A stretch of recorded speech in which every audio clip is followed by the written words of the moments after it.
It's not your fault, Kanan. It's this place, Kanan. It's fucked up life we live in here. You fucked up my whole life tonight. And you really think I'm gonna answer your questions? So you gonna mess with this music thing again? Music ain't never done nothing but fuck me over. Music always been your dream. I only dream when I'm asleep, nigga.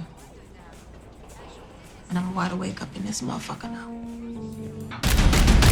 I wanna make some real loot. Get me some information. Go home, kid. Beware of the hand when it's coming from the left. I ain't tripping. Just watch your step. Trust it. If you want people to see you as you, They gonna bury me right here on the south side. I ain't never leaving. I'm all right with that. I'm not. famous last words. You realize they mean everything.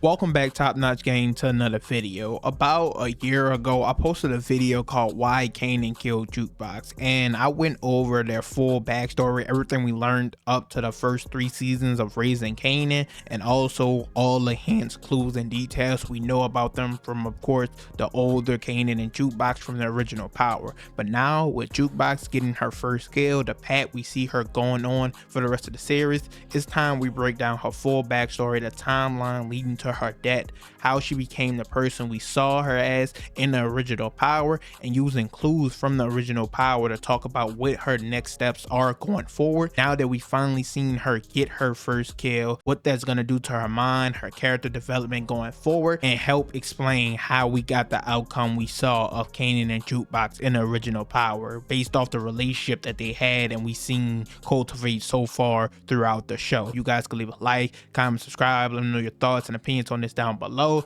This video took a minute to make, so I appreciate it, but let's get right into it. And to kick shit off, we gotta of course start with Jukebox and all the tragedies she's faced since the very beginning that kind of pushed her into entering the game that we're just now see her get into way in season 4. She was kind of the slow burn character in comparison to the rest of her family, who was all the way in basically from the beginning. Even Kanan shot Buck 20 in episode 1. By the end of season 1, shot Howard, so he was already involved in the family life, while in the meanwhile she was doing things like stealing clothes and robbing trucks and shit like that, which we're gonna talk about more later, so keep that in mind. But she wasn't really in tune or deep into what her family was doing. But she's faced the most tragedies I've ever seen by a character, probably definitely in Power history, but probably in TV show history. The shit she had to go through, it makes sense how she turned out the way she did. So once again, starting from the very beginning, we of course got to start with Nicole. So what happened was Kanan of course was trying to get into the game, and he made a go-ahead move without Marvin's approval to move this different type of crack product and give out these samples. He unfortunately gave one of these samples to Jukebox, and Nicole went ahead and took it out Jukebox's bag. So the night Nicole and Juke were supposed to go to prom together, or go to this ball, go to this dance, Nicole of course did the crack and unfortunately died. Now of course, if you guys remember, Jukebox forgave Kanan for this situation, said it wasn't his fault, she couldn't even blame herself. She chalked all this up to them being from Queens. It's not your fault, Kanan. It's this place, Kanan. It's fucked up life we live in here. Now this is interesting because this is the first time we've seen her talk about her environment and accepting the world around her, because currently through all this time she's been trying to use music to make a way out, but now where we see her at in season 4, she's completely done with all of that. And as I talk about more of these hardships, it's not hard to understand why she made this decision, and we finally hear her say in season 4 she doesn't have any more dreams. So you gonna mess with this music thing again? Music ain't never done nothing but fuck me over. Music always been your dream. I only dream when I'm asleep, nigga. And I'm wide awake up in this motherfucker now. To get into the hardships she suffered following this, she had the big fight with Marvin that they came to blows. She left the house and started living with Rock. This unfortunately led into her rekindling her relationship with her mother, the whole church situation, them trying to convert her, saying she's sinning. That went south pretty fast. Then her mother of course getting killed at the end of season 2, going to Rock's house trying to talk to her. And now with the death of Burke at the beginning of season 3, 3, which a lot of people say she didn't care about Burke, but Burke did look out for her, made sure she got out of jail safe, so much so that Jukebox even warned her about Howard ahead of time. This led into her deciding to go sign up for the army, the military behind her family's back. We've seen it throughout the course of season 3 where no one knew until like the very end when Rock found out, but this was the decision that she was going to choose to make, which I thought made sense because once again the cop angle we saw of her in the original Power.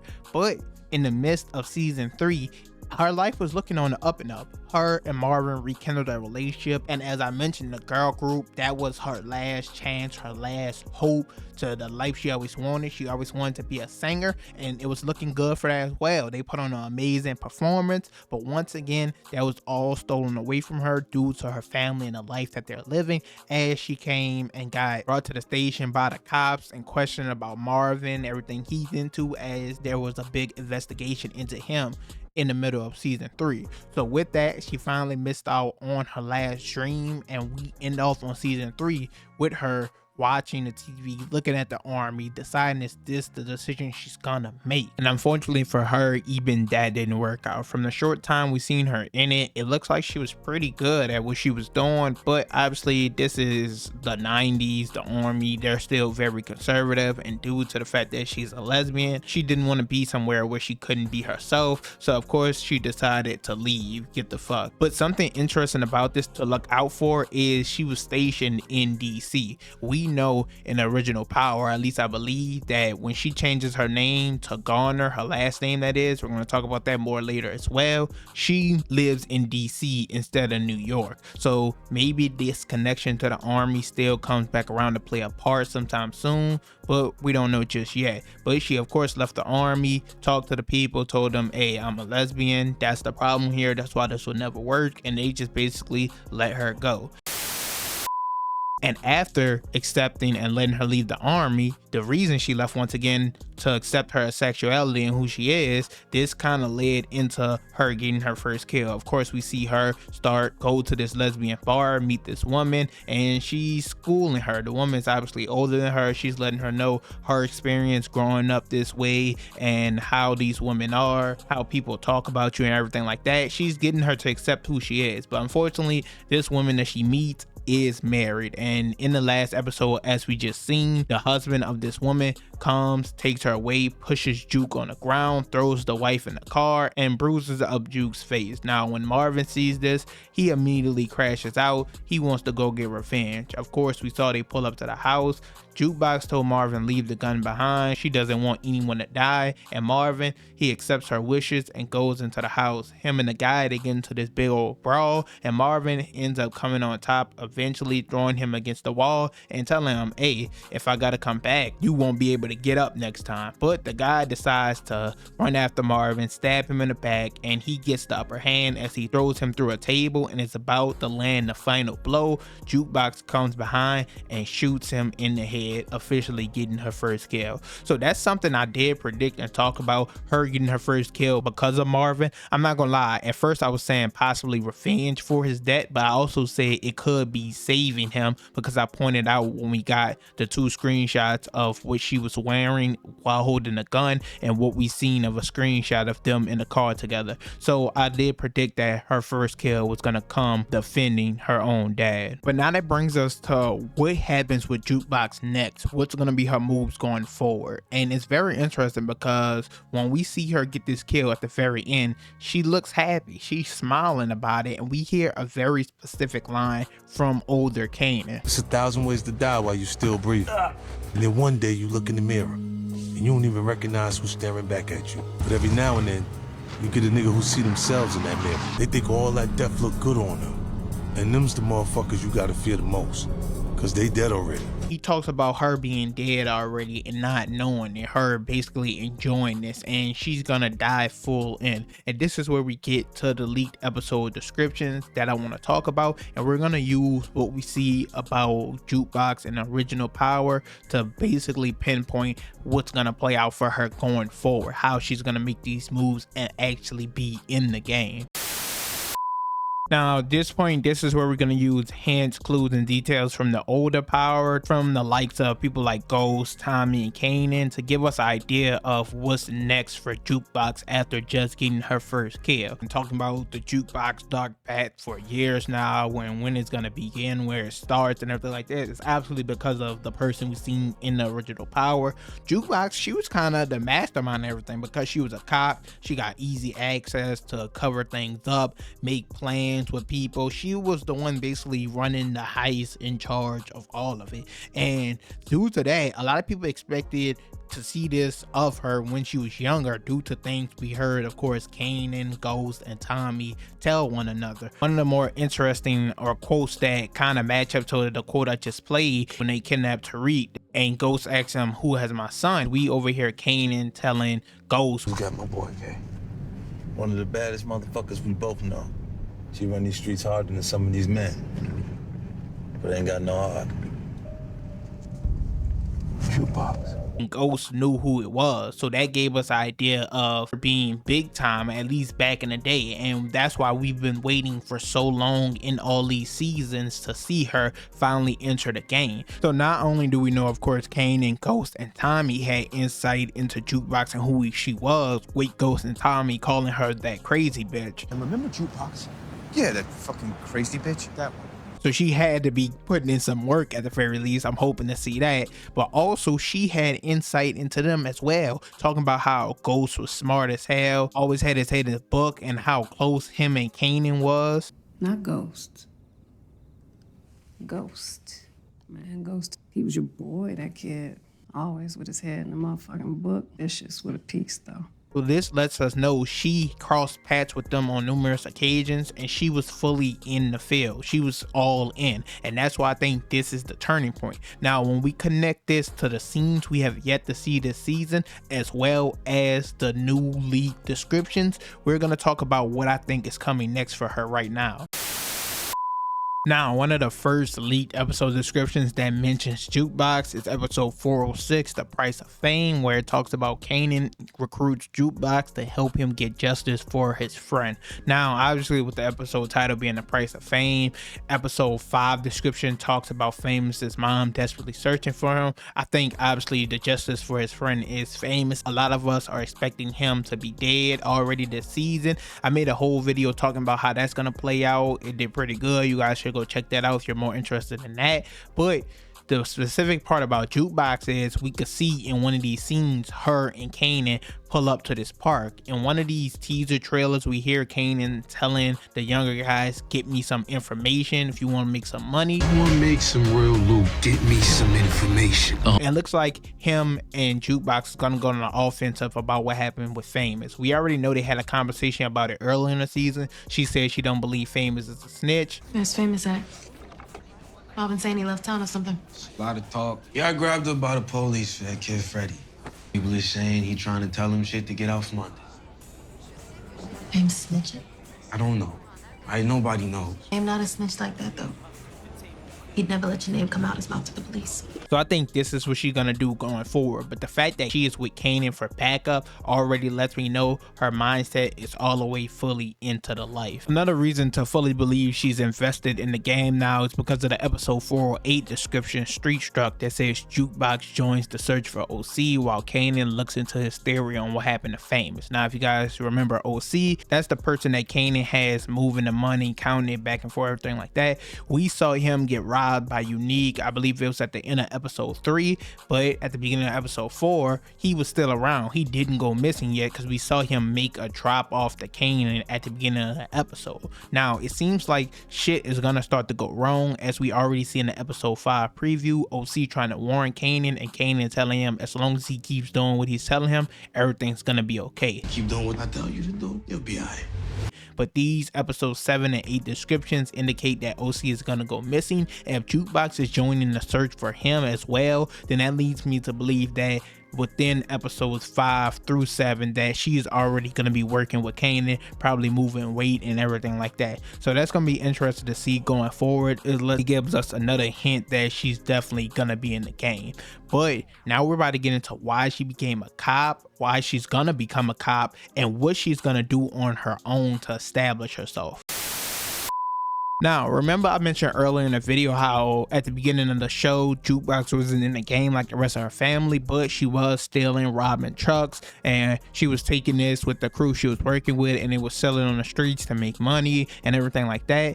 I think she's gonna go back to this life for two reasons. One, we see in the episode 409 description, I believe, it talks about her revisiting her past. Now, I thought about this, about her going through her tragedies and everybody and everything she's lost, which is very possible. But I also remember that her friends and crew that she did this shit with, now that she's back in the game, we saw them be reintroduced a few episodes ago where she went out for drinks with them, and they even talked about her coming out with them for old times, hitting a lick again, and she was like, that feels like going backwards for her. It doesn't feel like going forward. Rich out here. Fools paying crazy premium for merch right now. Appreciate the offer, but shit feels a little like going backwards to me. But now I think that now that she's established herself in this game and in this life, that's the route she's gonna choose to take. Now, this is important because I think this also impacts why she becomes a cop. I initially thought she became a cop obviously because she had an attachment to someone like Burke, who she fucked with, she was close with, they looked out for each other. Burke checked on her after Nicole's death, got out of jail. Once again, I mentioned earlier in this video, Jukebox warned her about Howard, so I thought that would set her on the path to becoming a cop, or even Howard himself, him being a dirty cop, her seeing that close up, face to face, everything like that. And we also thought the military, that was the path. But now I think it's because she's going to be able to control these situations. When she goes back into this thievery and doing missions and heists, I think a lot of shit is going to go wrong, and her becoming a cop is just to tidy it all up. Because if you remember, once again, in the original Power, when we're first introduced to her, it's because she built a small team to rob the gas station, and obviously her being a cop, she could pull up to the scene first and make sure everything go well. Now, obviously that mission went wrong. She killed one of the guys, but once again, because she's a cop, she could cover up everything that happens and went wrong. She took the camera footage. The guy on her team that she killed said he killed the cashier and then she killed him. Everything tied it up. And we see later in that season as well, she goes on a heist and mission with Kanan where they rob this jewelry store, take these watches, diamonds, all this other shit. And since she's a cop, when they're getting away in the car, she redirects them to a different area and allows her team to get away. So I think this is her path to becoming a cop. It has nothing to do with who she's affiliated with or anything like that. It's simply to make her job and what she wants to do easier. And funny enough, when she meets back with her crew in episode 3, like I mentioned earlier, one of the guys says a line that also made me hint or give me a clue that this is why it happened. Check out what he said. Listen, ain't nothing wrong with doing what you was doing before if you do it better. And older Jukebox even mentioned this in the original Power. Kanan obviously didn't like that she became a cop. He did not fuck with that shit, which is possibly another reason on his list why he wanted to kill her. But when she was asking him what went down with Ghost, he didn't want to tell her. He was like, you're not black no more, you blue. And she was like, that's exactly why I can help. You ain't black no more. You blue. Which is why I can help. So she sees the advantageous position that she's in by becoming a cop, and I think that's the sole reason she becomes it. As I mentioned in that Kanan quote we heard at the end of season 4, episode 4, after she got her first kill, she's already dead and gone, and she likes who she sees in the mirror. So anything she could do to get an advantage in any situation, I think she's gonna take, and becoming a cop is a prime example of that. Overall, that's it for this video. It was a long one, so I appreciate anybody that's made it this far. I don't know, it took me a while to get it done, so once again I appreciate it. You can let me know your thoughts and opinions on it down below. I made a few predictions. Let me know yours based off, once again, the hints we seen from older Jukebox as well as the leaked episode descriptions, and you piecing that together with the exclusive scenes we have yet to see for the rest of the season. I think Jukebox has been the most interesting character to me throughout the entirety of Raising Kanan, seeing her progression, because like I said, she was a slow burn compared to everyone else.